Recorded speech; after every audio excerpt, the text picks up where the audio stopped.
Okay, so to pick up from where we left off last time, another reason why Chomsky believes that language is innate, that we're genetically predisposed to acquire language, is because of rapidity of acquisition. So if you think about it, it's pretty amazing that by the age of 5, the majority of our grammar is already acquired. I have a 6-year-old, and I can definitely say that he is a pretty chatty boy, and I would say the majority of his English grammar is pretty well established. Of course, that's just one child in my own personal experience, but I think that holds true. If you listen to the two videos, previous slides in the presentation, the 4.5-year-old and the 7-year-old, you can definitely, you would be able to carry on a pretty complete conversation with those two children. So they have the majority of their grammar well established. And that's acquired before other things like tying shoes, telling time, learning social things like basic conventions of etiquette, throwing a ball. So this really complex thing that we acquire as human beings, we basically wrap it all up by age 5, which is impressive. So that's definitely some evidence for this being something that's genetically predisposed.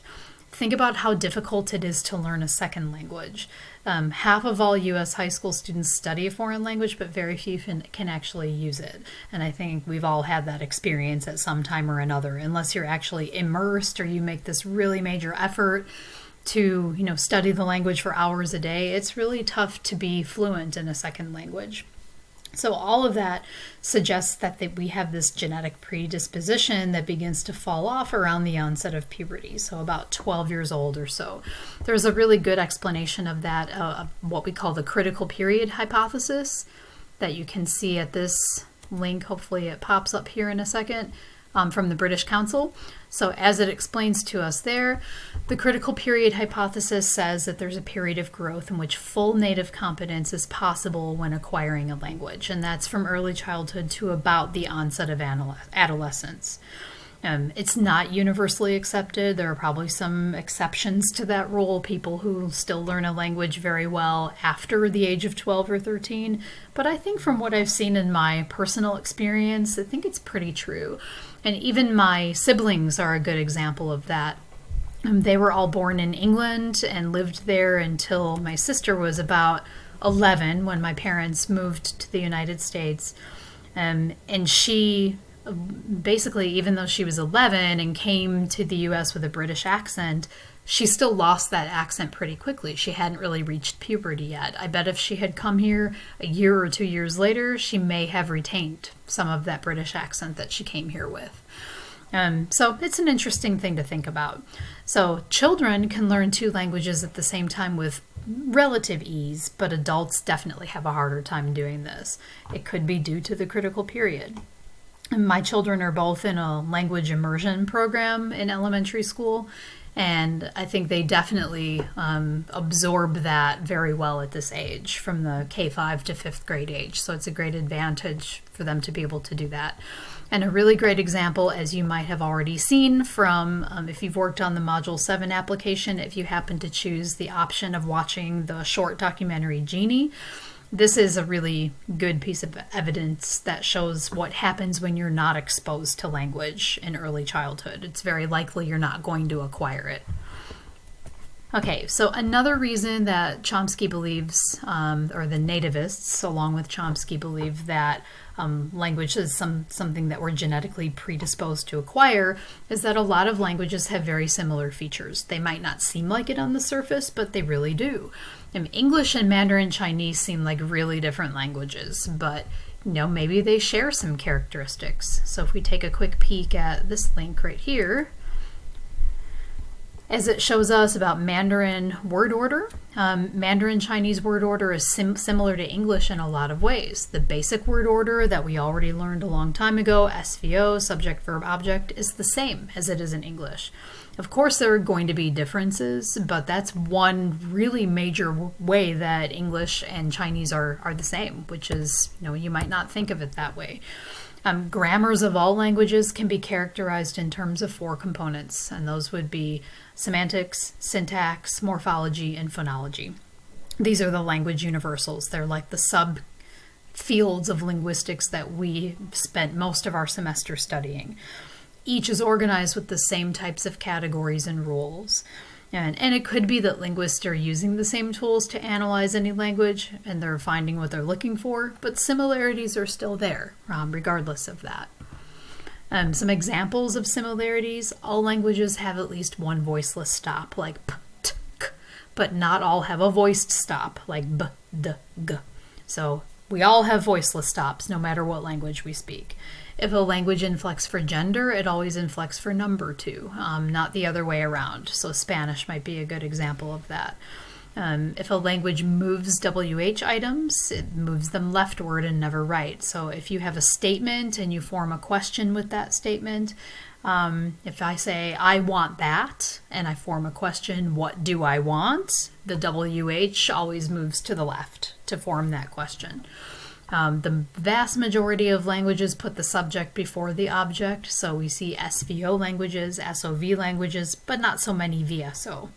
So, Chomsky would argue it's difficult to explain these similarities unless, we have this genetic predisposition to acquire language.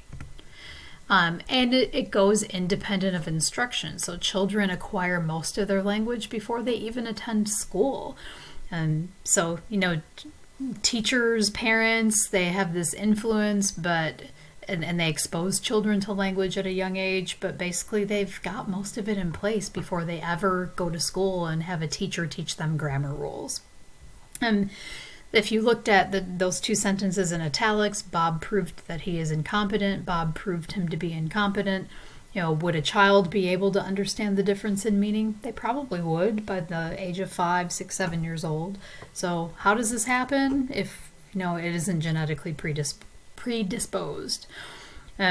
So lots of evidence to support Chomsky's and the nativist point of view.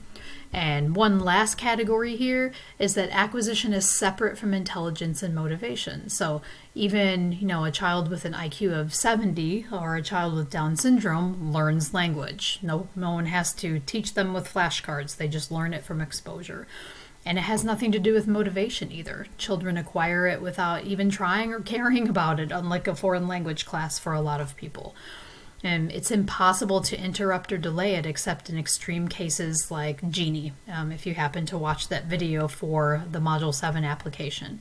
So again, how can all this be the case unless we're genetically predisposed? So just a summary of all of Chomsky's observations. The final state, or what we would call the adult grammar, is very complex. There's a fixed onset, which means it begins at a specific age, and we go through these uniform stages of development. Language acquisition happens quickly and pretty much is finished by the age of 5 to 6. Languages have lots of features in common, and why do they need to be that way? There's no special reason for it. Language isn't taught other than prescriptive grammar rules in school. And intelligence, motivation are really not factors in first language acquisition. The only thing that really has to happen is to be exposed. So, the nativists would argue that it's both biologically and there is some cultural determination there too. So the nativists, the behaviorists are not completely off the mark either. It's just that their view may have been very rigid and didn't account for the role that our brains play and what we bring to the table in language acquisition even before we're born. So that's pretty much everything with first language acquisition. Maybe around the middle of this coming week, I'll go ahead and send you 1 to 2 videos for second language acquisition. That topic is a little bit shorter than first language acquisition. Just because first language acquisition is what we all go through. Second language acquisition is something, some of us end up going through by choice or by necessity. But the topic is a little bit shorter than this one. So we'll wrap it up right there. And I hope you all had a great Easter holiday and that things are going well with the research and getting everything together for your research paper drafts. And I'll be sending you more information about that in this week's announcement.